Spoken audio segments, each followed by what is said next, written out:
dukengurukira Imana turi kumwe na Sebarundi n'umuryango wiwe n'indongozi zose zimwunganira mu gusukurira igihugu c'u Burundi kuri iyi myaka 6 iheze. Nyene icubahiro umukuru w'igihugu cacu amaze, Imana imuteye iteka iciye kuri twebwe bene gihugu bene Uburundi, ikamutorera kudusukurira, tugafasha ko mbere tugakenguruka no kuvyiza vyose yamucishije ko ikabidushikiriza n'amakungu mbere agashikirwa. Iyo Mana niyubahwe, iyo Mana niyubahwe kandi tuyikomera amashi menshi cane.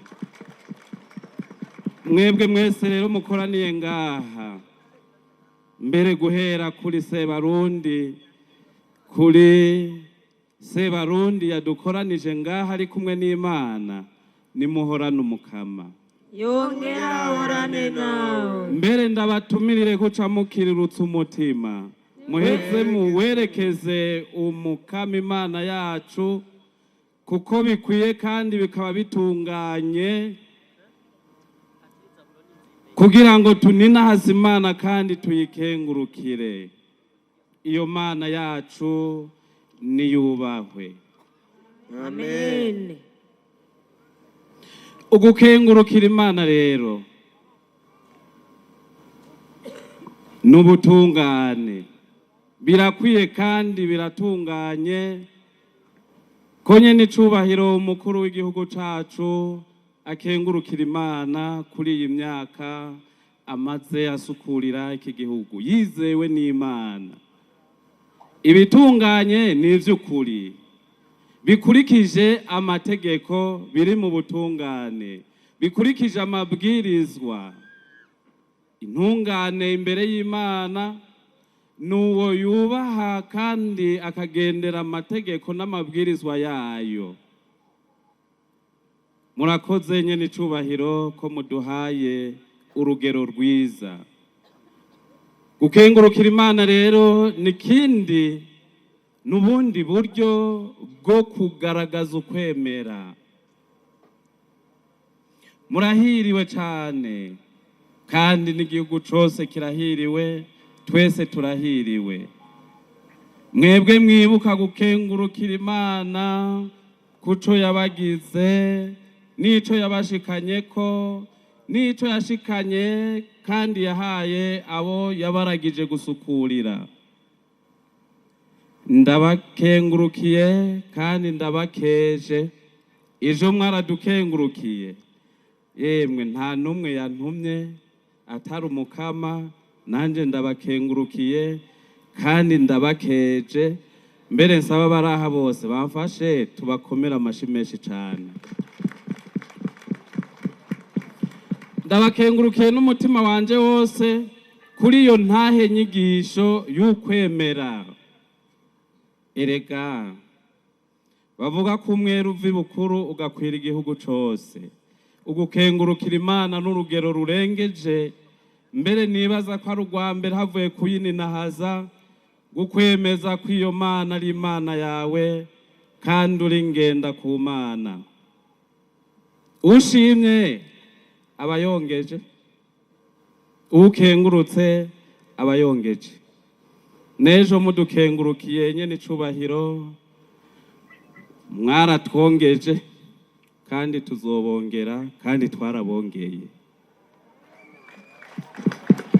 Nta wantumye, ivyo ni ivyanje n'umukama. Intahe numva no basabikaniriza mu ntango y'inzirikano, naho umuhisi twibukana iteka n'icubahiro Perezida Petero Nkurunziza yari yagendeye umwene gihugu wo mu ntara ya kera ya Kirundo, ariko arashima ivyo yakoze. Yari umurimyi mworozi, araheza aramubaza ati ubona no gufasha iki, no guhiki kugira ngo iyi migambi yawe ibandanye itera imbere, mbere bigirira akamaro intara yose n'igihugu cyose ndetse n'amakungu yose. Nawe yishuye umukuru w'igihugu ati ntera itekanye n'icubahiro nifotozanye nawe, agafoto nzoheze ndakamanike mu nzu, abuzukuru n'abuzukuruza baze bamenye ko nifotozanyije n'umukuru w'igihugu naho ntazoba nkiriho. Amen. Haleluya. Ivyo bintu vyanteye kwiyumvira no kuzirikana cyane, mbere n'uyu munsi nkabandanya ndabizirikana ko kubera iki abantu twese dushaka kubona umukuru w'igihugu, dushaka kuramutsa umukuru w'igihugu, dushaka kumwicara iruhande, dushaka ko atuvugisha, mbere tumuciye ko iruhande, mpejeje mbere no kubirangura turamwunamira. Ni kubera iki?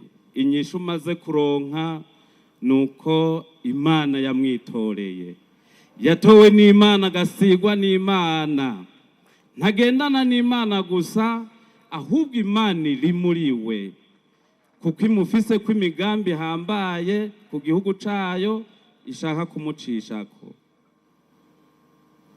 Aho mwariko muraramutsa bubahwa, ubona uwo munsi nanje ko natowe nkicara iruhande yanyu, nagumye ndindiriye ko mushikira mugasi nashikiriwe. Nanje rero mu nkundire mbere ngire ko ndabisabira ntaribagira, ese mwontera iteka mukampa n'umunota n'umwe canke 10, ntawe usaba bikashaka vyinshi, tukavugana turi babiri, sinovuga turi batatu kuko umutambukanyi wanyu mwabaye umwe kubw'isakramento. Noba mpiriwe, uwo munsi ntiwokwibagirwa mu buzima bwanje. Nyene icubahiro ndongozi mwese muri ngaha, mwaje kuninahaza Imana ngo dukengurukire Imana. Uwo wese yegerekeje umutima ngaha, ntaworeka kwibaza ikibazo nibajije amaze kubona iki civugo c'iri koraniro, c'iki gikorane c'amashimwe yanyu nyene icubahiro nabo murongoye. Indongozi y'ukuri niyizi gutorera inyishu ibibazo vy'abene gihugu. Ikibazo nibaza n'abandi bo kwibaza ni iki? None kw'indongozi muri ngaho, abene gihugu ko turi ngaha, ibibazo tukaba tutabibuze, none indongozi dufise sizukuri? Nta mwanya ziraronkera ibibazo dufise, canke ivyo twita ibibazo bose ko babibona? Mu nzirikano yanje rero muraza gutegera neza yuko hamwe nanje kw'indongozi zihari, kandi uko zihari siko ari iz'ukuri zose. Nkibaza kwica arico cabongoreye gutora iki civugo mu gukenguruka, kandi izo zihari, izo hari zose atari iz'ukuri, ni kuvuga ko harimwo indongozi zitwa indongozi mu vy'ukuri atari iz'ukuri. Mbere ugasanga izo nizo ziburabuzi z'ukuri gutorera inyishu itumbereye ibibazo biba bihanze abene gihugu. Aho gutorera ibibazo, gufasha indongozi z'ukuri gutorera ibibazo, gutorera umuti ibibazo bihanze abene gihugu, ahubwo baba ibibazo mu gihugu, ibibazo bikabaca biba vyinshi. Surusaku ntihabuze ibidindira kubera ababidindiza, kandi hariho abashaka gutumbereza ibintu neza bakabahushisha nuko canke bakabayovya.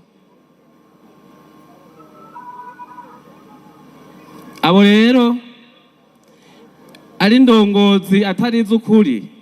Mu vy'ukuri narabuze ingene ndabita muri iyi nyigisho yanje ndiko ndabashikiriza, gushika yaho ntangura kwibaza, nkabaza n'abakina amakarata n'abayakinye. Ikarata ikina neza igateza imbere urukino ko bayita iturufu. Iyo itari iturufu nayo idafise agaciro gahambaye kandi iri mu muganda w'amakarata. Bamwe bayita iconda abandi inganda. Mbere bigatuma n'uriko arakina urwo rukino iyo yatoye nyinshi no kurushwa akananirwa. Mbere n'urukino ugasanga yaruhevye kuko atabona ingene ashobora kwavansa neza.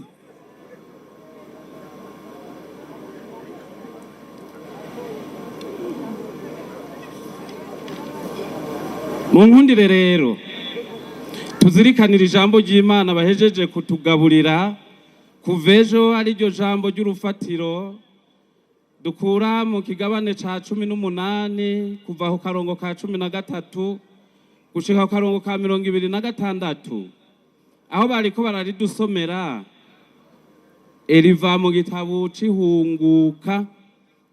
Abandi bavuga co kuvayo, abandi bakavuga ko ari co guhunga, nkako nyene bariko baravayo bava mu gihugu c'ubuja abanyisirayeli. Mbere bavuyeyo bahunga Farawoni n'ingabo ziwe, byose biravugika. Aho bariko bararisoma rero ibihereza ntivyumvikanye kubera umuyaga nkuba watugoye gato ivyuma. Hariho akantu gahambaye yuko Musa amaze kumva impanuro za sebukwe Yetiro, yahavuye acahindura umukenyuro arabigamburuka. Munkundire rero tuzirikane mu ntambuko zitatu iri jambo twagaburiwe. Ubwa mbere uburongozi bwiza, ubwa kabiri mwarahezagiwe n'Imana mwebwe ndongozi, ubugira gatatu nimuhezagira Imana mu kuba indongozi nziza. Ubwa mbere uburongozi bwiza, twumvise mu ijambo ry'Imana twasomewe ko Musa yari kararangura umurimo w'Imana nk'indongozi yatowe n'Imana, kuko Musa yatowe n'Imana. Hanyuma agahera mu gatondo gushika ku mugoroba ntaronke n'umwanya wo kunywa amazi no kumira amate ngo aruhuke, kuko abantu bari benshi sinzi barondera urukiza n'uruhoza, barondera ko abuzuriza abashize kubiri, abafise ivyo bashaka kubwira Imana, bashaka ko bavugira ku Mana. Niho rero sebukwe yabibona, agaheza akamwegera akamubwira mukebura kandi amuhanura, nawe nyene atumwe n'Imana. Hamubwira ati uriko wicaye uricaye mwe n'ico gihugu muri hamwe, ivyo bintu uri kurakora birakurengeye, ntushobora kubikora wenyene. Araheza aramuha impanuro yatumwe n'Imana ukuntu yotunganya ubutumwa n'ibikorwa, agaheza agatora abamwunganira, abafise inyifato ibereye, agaheza akabatuma gushishikara ico gikorwa. Nawe agaheza agakora ibihambaye cane, kumba ataronkera umwanya kubera abantu baguma bamurondera bamukenera kugira ngo abatunganirize.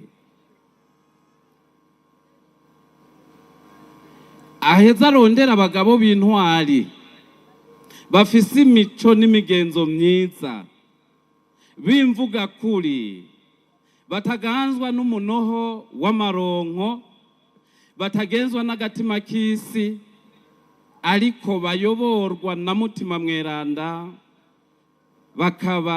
bakanka inyungu zidatunganye kugira ngo bamufashe ico gikorwa gihambaye.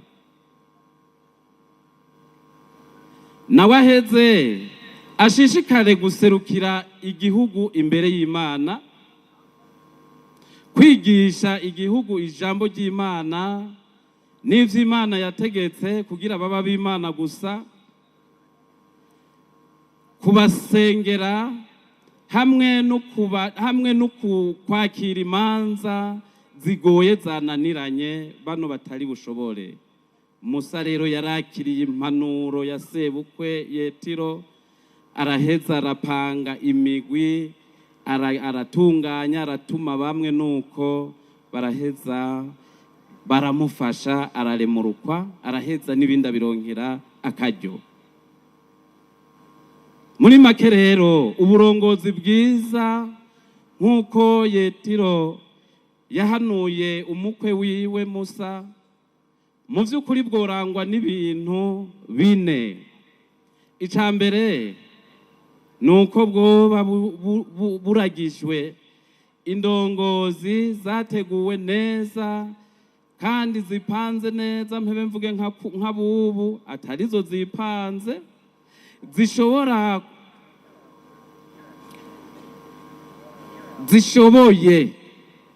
zishoboye zubaha Imana kandi zitaho ibibazo byabo bashinzwe, bataganzwa n'umunoho w'amaronko. Muri make no bivuga mu rurimi rw'igifaransa, nibaza ko abatari bake mugumva,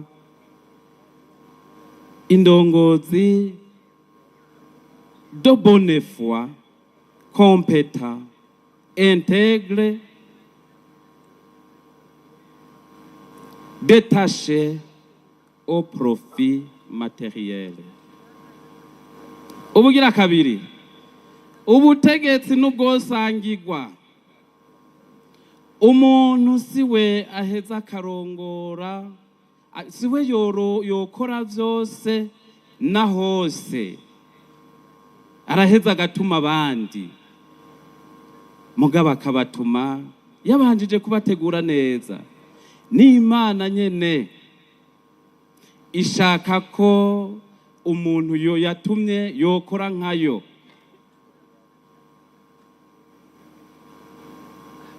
Ivyo bintu uri kurakora birakurengeye, ntushobora kubikora wenyene.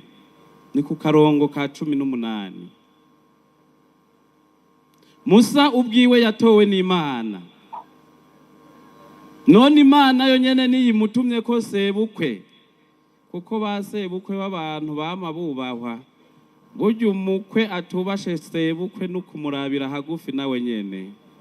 Nico gituma Imana yashimye gutuma sebukwe kugira ngo imushikirize ijambo, imaze kubona ingene ariko arakora umurimo yamushinze. Imana ishaka ko abo yitoreye bakora nkayo, kuko nayikora mu bumwe bw'ubutatu bweranda. Dieu travaille par communion trinitaire, non pas par individu isolé. Gusangira uburongozi rero, mpebe mvuge nti kuderega muca muvyumva, ni ikimenyetso cyo kubaha Imana, guca bugufi gose, nk'uko tubisoma ku karongo ka 23. Kuko ingabirano y'umwe wese izifise agaciro kukubaka igihugu no kugiteza imbere iyo bazihaye agaciro. Gushaka naho kubikora wenyene nk'uko Musa yabikora, nubwishime, nubwibone. Kandi burya umuntu akubwiye ko ufise ubwibone aba yahejeje kugutuka. Ubwibone rero si bwiza. Ubugira gatatu, umuntu wese arafise agaciro mu maso y'Imana. Umuntu wese n'ingabirano mu gihugu c'Imana, kandi n'ingabirano ya bene wabo, nk'uko abwirizwa kugira agaciro mu maso ya bene wabo. Abene gihugu s'abarorerezi, umwe wese azana inguvu n'ubushobozi hamwe n'impano yahawe n'Imana kugira ngo zihawe agaciro zishobore kunganira indongozi ziturongoye, mbere nabo nyene bahinduka indongozi, kuko mu gukora mu guhi agaciro ingabirano ufise itera ikura muri wewe. Ubwa kane,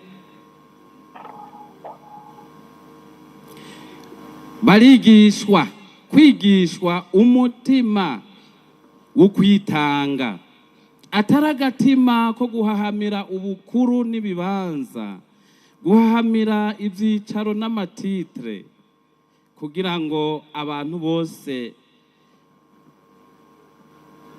babeho neza, ukabitangira kugira babeho neza, babeho mu mahoro no mu mutekano. Mbere ngire ko ndabereka ivyo nashoboye kuzirikana biranga indongozi y'ukuri. Abaje imbere yanje bagiye barabivuga bimwe bimwe, nico gituma ndabidondagura gusa ntabisiguye cyane. Ikiza imbere ya byose no kubaha Imana. Indongozi y'ukuri yubaha Imana. Ubwa kabiri, nako aho mvuze ko gatoya, kubaha Imana no kumenya ikibanza ufise imbere y'Imana, ukamenya ko atacuri imbere y'Imana atari y'ikikugize, ukamenya yuko atacushoboye imbere y'Imana atari y'ikigushoboje, ugaheza ukagendera amabwirizwa yayo, ukamurikirwa n'ijambo ryayo, kaba ari ryo rigutunga, kandi ukaba intungane mu kurangura ivyo gushaka ko vyose, utanse na kimwe, kuko irinzi bigushaka kira bigushoboza. Ubugira kabiri no gushobora, la competence, gushobora. Ivyo ndiko ndavuga ibiranga indongozi y'ukuri, kubushoboye. Ubugira gatatu, ubwizigirwa, digne de confiance, fiabilité,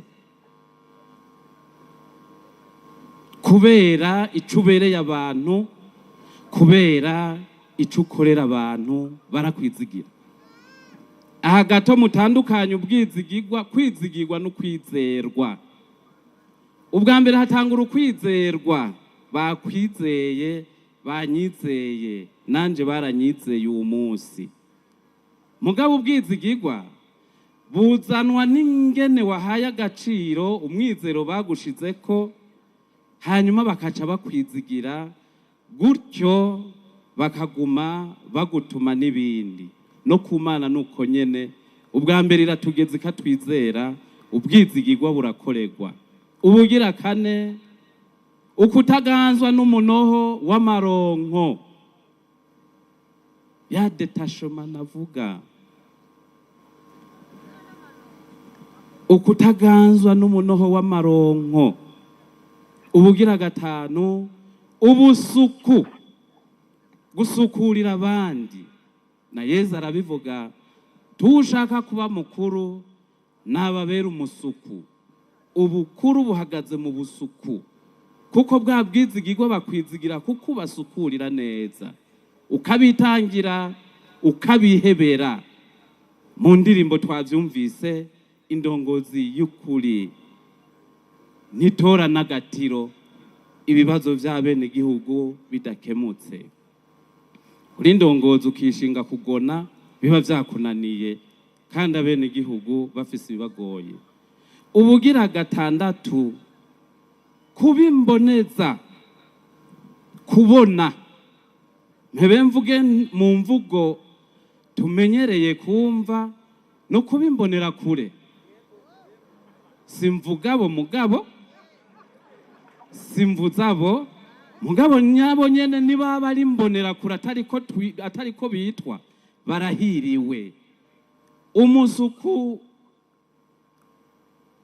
indongozi y'ukuri ibimbonera kure ikabona ibizoshika bitarashika, aho kwiza kugwana no gutorera inyishu ibibazo bimwe ikabikinga bitaraza. Ubugira indwi n'umwigisha reformateur, kwigisha abujejwe kugira ngo ushobore guhingura izindi ndongozi mushobora gukorana, ushobora gutuma kuderega, kuko murabizi mwebwe bubahwa, mwebwe bene icubahiro, mufise abo mutuma musangiye imirimo.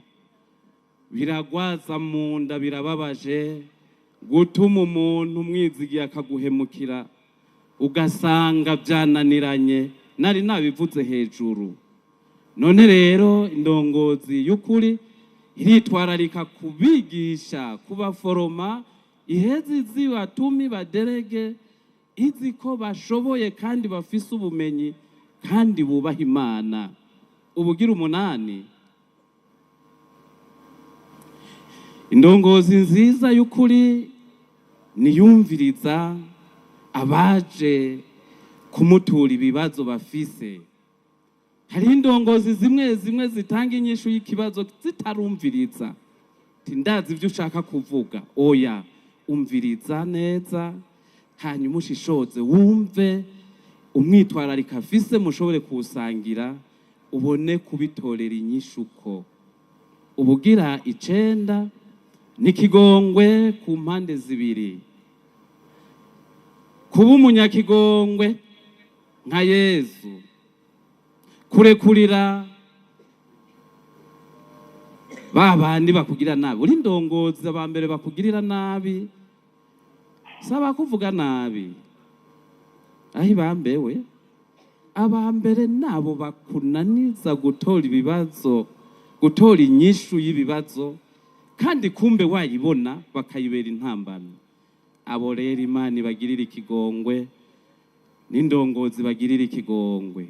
Nka kumwe kwa Yesu nyene yarekuriye n'abariko baramusogota. Erega umuntu akubuza gukora ico Imana yagutumye naho bitandukanye no kugusogota. Gaheza ukaca wigenza nka Yesu mu gukorana nabo, ukigenza nk'umuhisi Mandela wo muri Afrique du Sud, ukigenza nka nyakwigenderanye n'ubweranda, umweranda Papa Jean Paul II. Ukuntu tubona urugero gukurekurira babagiriye nabi kandi tubona umenga ku bantu ntivyashoboka. Ubugira 10 n'impuhwe z'abarongoye, ntatira ashobora kuronka hari ibibazo nari nakivuze, akaguma yiyumvira, asenga, ateka imitwe, ahanuza, asaba umukama kugira ngo ibibazo bitore inyishu. Ubugira 11 yakirana umutima mwiza impanuro bamuhaye, naho toba yazisavye, agashishoza neza, hanyuma akagira ico ahinduye mu mbono no mu nkoro, nk'uko twavyumvise mu ijambo ry'Imana, nk'uko Musa yabigize. Ubugira 12 aribwo bwa nyuma, arasaba impanuro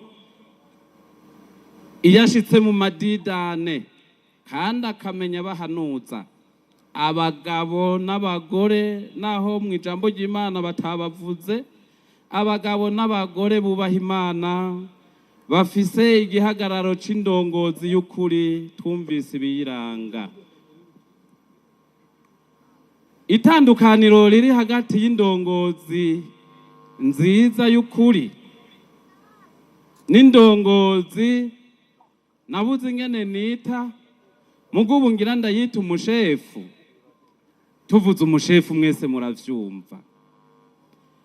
Jewe mporanca kwibariyeri ry'abapolisi, nahagarara baje kumbwira, bakambwa ngo shefu. Nkaca ndababwira ati jewe sindi shefu, ndi patiri. Ngo none patiri si shefu? Tahi bambewe, je ndi patiri.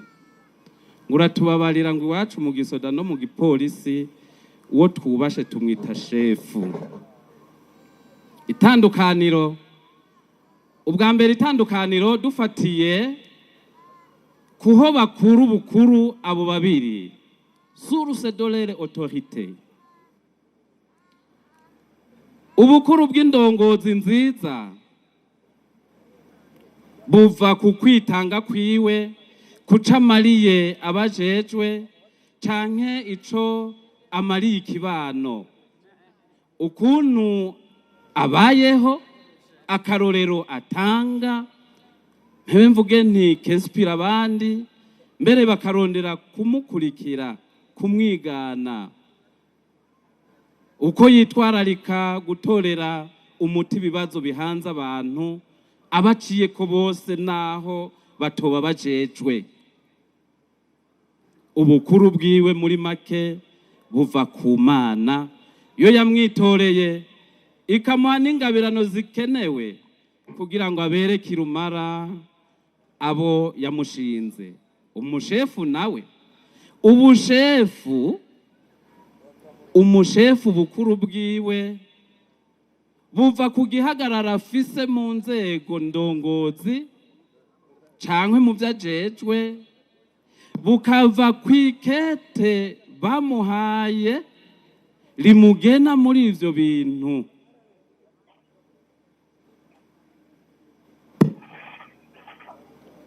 Buva ku rwego ahagarariye, bukava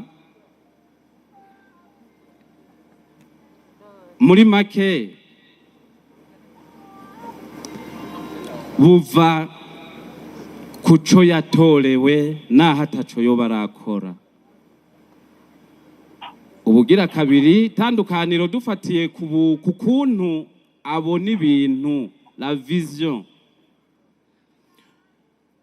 Umushefu atunganya ibintu uyu munsi n'ubu nyene uko abisanze, akagwana nuko bigenda neza, birabaye, nta kwibwiriza, pas d'initiative. Indongozi nziza nayo aratunganya neza ibihari uyu munsi, akongera akarazwa ishinga no gutunganya ibizoza, nka kumwe navuga ndiko ndavuga ko indongozi nziza iba ari imbonerakure. Arigisha abantu ashinzwe kugira ngo buguruke amaso, babone iyo baja, ntibagenze ituntu nk'uruyuzi, mugabo babone iyo bava n'iyo baja, bakurikira ivyo babona neza. Aramurikira abajejwe. Tandukaniro hagati y'umushefu n'indongozi nziza kandi ubugira gatatu, dufatiye ku kuntu abona abajejwe.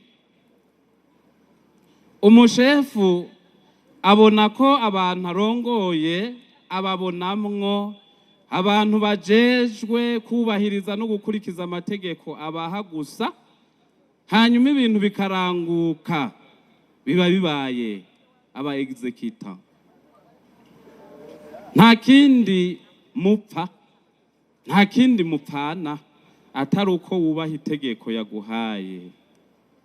Ariko indongozi nziza dufatiye ku kuntu abona abajejwe, abona ko arabavukanye ashinzwe kandi abwirizwa gukirurutsa igikorwa bahaye, akarondera ko kibakirurutsa batera intambwe biyumve, niho abari kararera n'izindi ndongozi zo mu misi.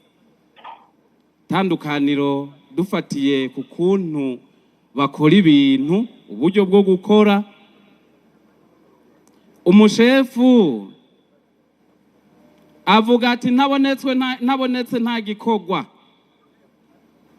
ahimbagwa nuko igikorwa cakozwe kandi akabona ko ari we yagikoze, ategeka ati kora ibi, ashaka ko biranguka byonyene. Nayo indongozi y'ukuri we wavuga ati ivyo birakunda turi kumwe ntimugire ubwoba, raba ingene tubikora turi kumwe birashoboka, Imana iduhezagiye tuyigamburukiye tukabikorera hamwe dushashaye kugamburukira Imana no kurangura ico ishaka. Umushefu arajera, indongozi respira. Hari umuhinga mu kwiyumvira no kurondera umuti w'ibibazo, cane cane mu gutora ukuri muri ivyo bintu, umutama yitwa Max Weber. Araheza akadufasha mu kuduha inkingi zitatu canke ingazi zitatu mu gutegera ubushefu n'uburongozi. Ubwa mbere, uburongozi bushingiye ku mico n'imigenzo, la domination traditionnelle. Niko vyamye abo kwa naka banaka, abavutse uku, abavukana imbuto, muca mubibona muravyumva.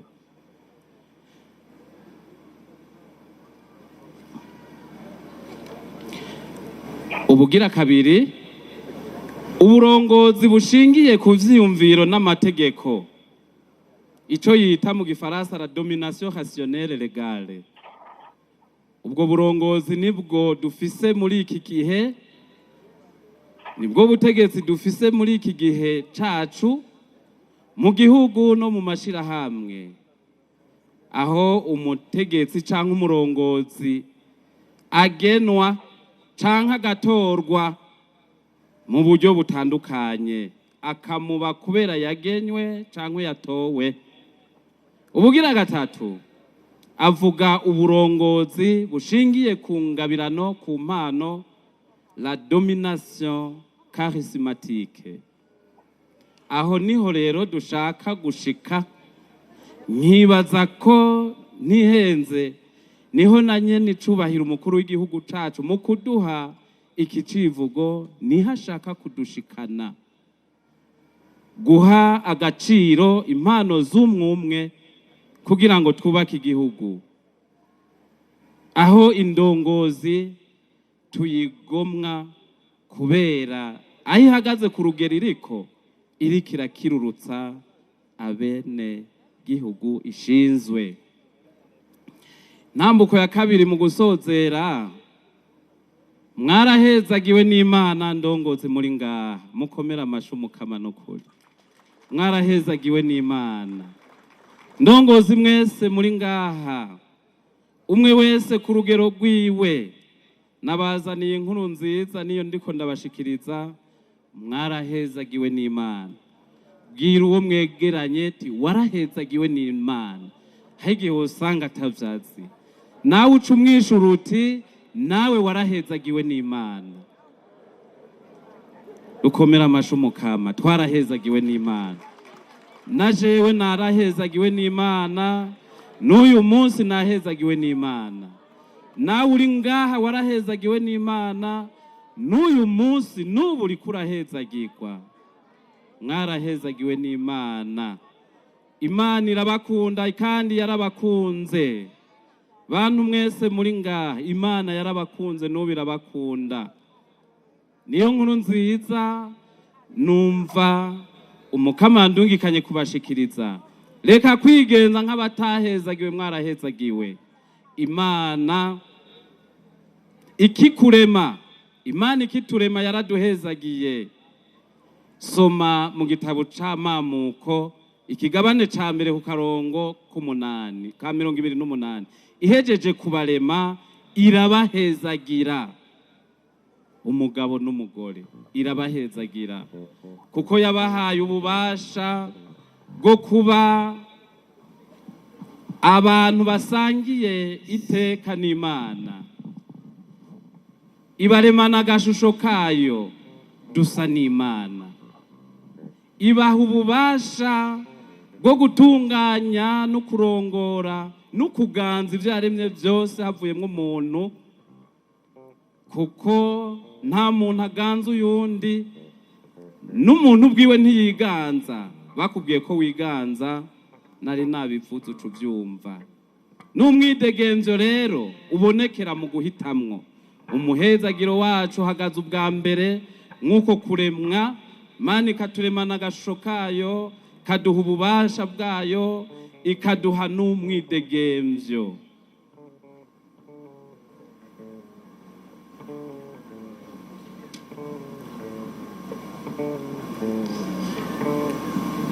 Uyu munsi rero mu kukuzuriza iraguhamagara. Ubwa mbere yaguhamagariye gukora.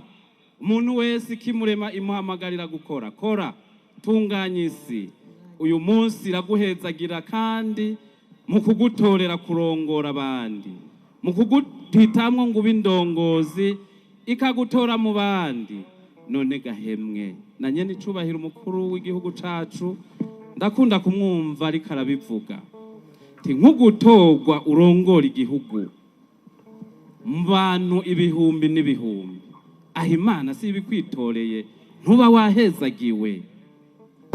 Nk'ugutorwa mu bantu ibihumbi n'ibihumbi, gutorwa mu bapatiri ibihumbi n'ibihumbi ngonze kwigisha ngaha, aho Imana ntiba yahejeje kumpezagira. Nibindi mba ndondera, hari uwundi muhezagiro ndondera. Nitubumbwe rero n'uwo muhezagira ico Imana iduhamagariye uwo munsi. Menya neza rero, ndabibutse ko kurongora abandi ari umuhamagaro w'Imana. Imana niyihamagarira abantu umuntu kuba indongozi. Ukurongora abandi, ukurongorwa naho n'impengamiro kama y'umuntu wari we wese. Abene gihugu barakeneye kurongorwa. Uza kuronka akanya aze kubisoma mu gitabo ca mbere ca Samuel ikigabane c'8 cose washaka ukimare. Urabona ingene abene gihugu abanyisirayeli bagoranye gose bashaka umwami, bashaka indongozi. Hanyuma Imana igaheza ikaraba muri bo uwitorera kubarongora. Indongozi siyo yitora, siyo yigena, siyo yipanga, siyo yirondera. Ivyo ni ivy'abashefu, abashaka ubushefu. Banza urabe rero nawe igituma ngenda cawe, igituma ushaka uburongozi. Hariho ababushaka, hari abashaka ubushefu. Igituma ushaka kuba umukuru w'igihugu, igituma ushaka, igituma mu bisanzwe ivyo vyokuguye ko pare surprise, urinze uvyiyumvira ukabishaka, wananiwe. Uba wananiwe naho wobishika ko mu buryo bwari bwo bwose. Nka wa mu philosophe Machiavelli, la fait justifie les moyens. Naco heza umarira bene gihugu niwe wirondera. Mpebe mvuge ntuburi ndongozi ya feki iyo utatowe n'Imana. Niwumva muri wewe harurumba mw'ivyipfuzo, icipfuzo cyo kuba indongozi niyi, kandi naho uri wari ukwiye kurangura ubwo burongozi, yemwe ndaguhebuje. Ntugahahamira ubutegetsi, ntugahamira ivyubahiro, kandi ivyo bihahamiye niyo ubironse birasosa muga biraborera. Ntugahamire kurundarunda amatungo, kuko nta na kimwe uzovana ngaha, byose uzobisiga ngaha. Urasoma igitabo ca Yobi. Erega nta numwe atoba umukuru, nta numwe atoba indongozi, kanatsinda kubwirema twese turibo. Mugabe Imana iratwitorera ikakwigenera.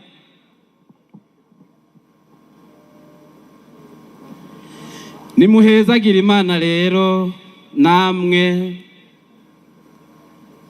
mu kuba indongozi nziza.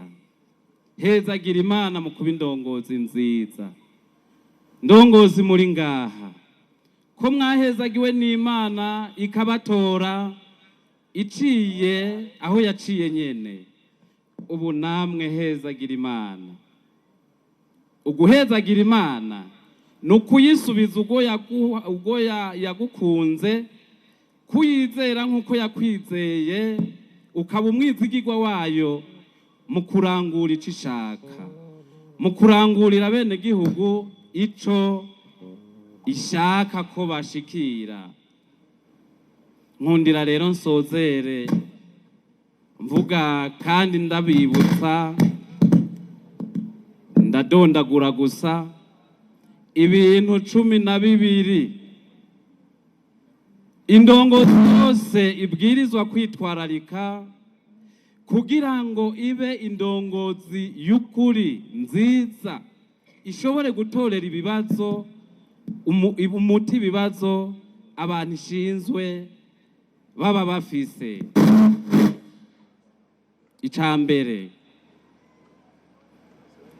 Icambere c'ukwirinda, ndongozi nimwe mbwira, kandi mwese muri ndongozi murabizi, umwe wese ku rugero rwiwe.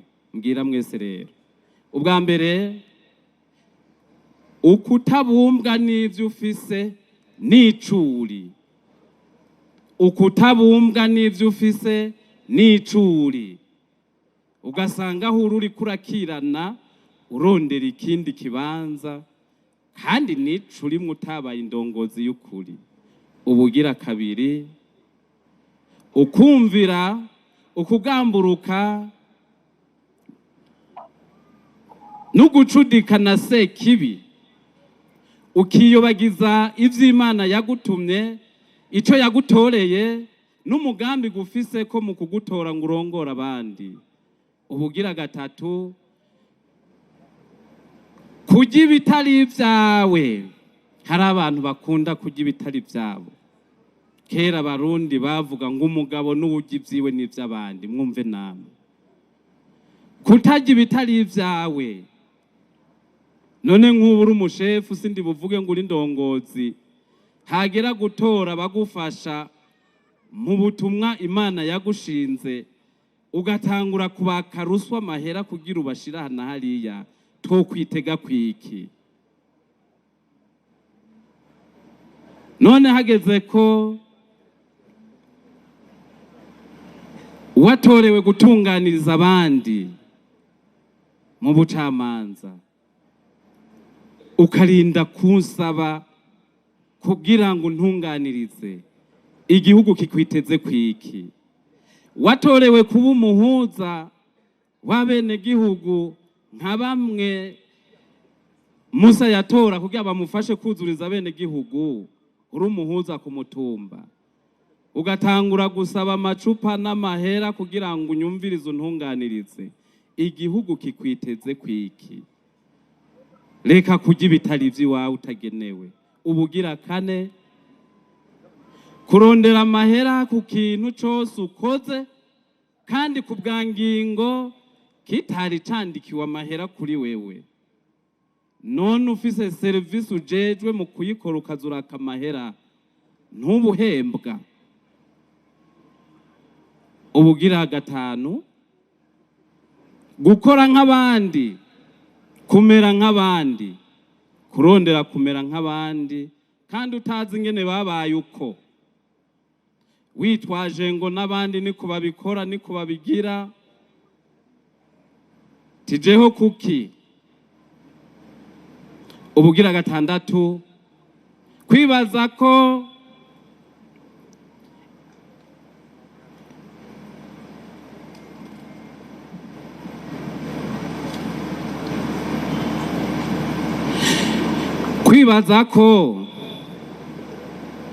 ikintu gihuriweko n'abantu benshi misi yose cama kiri mukuri kandi n'ugushishoza ntushishoze.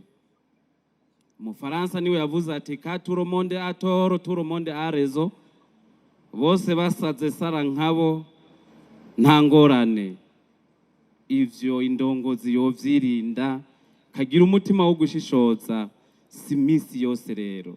Ubugira indwi, ukwiregura, ukwihana ku Mana no ku bantu kudashemeye, gusaba ikigongwe co kwiyeza kandi ata mutima wo guhinduka vy'ukuri ufise, gufata intumbero nziza.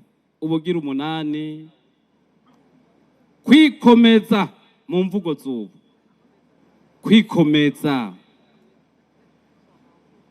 arivyo nokwita kwihagararako, kwihambaza, bandi bavyita kwitera ijeke. Ivyo ku Mana sivyo, ku ndongozi sivyo. Imana nidukomeza, mutima wayo mweranda niwe adukomeza. Reka kwikomeza rero.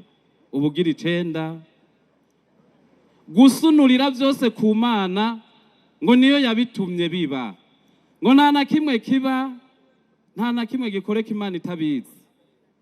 Ekaye bamushirako ciza, mugabo na kibi ibiretse haba hari mwenyigisho.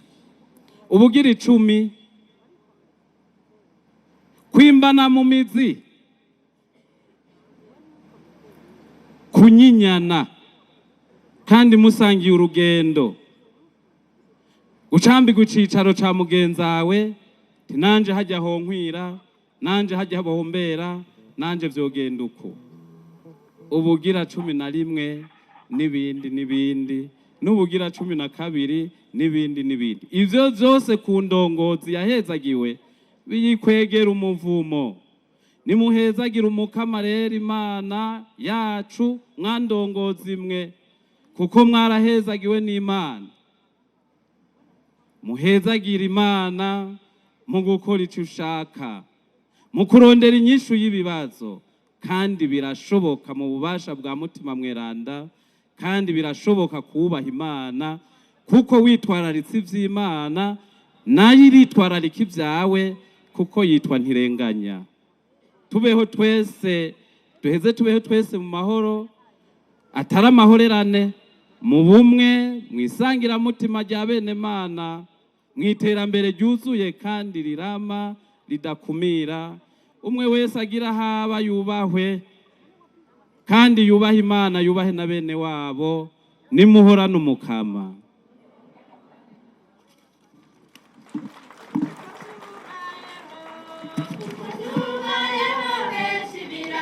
Bye.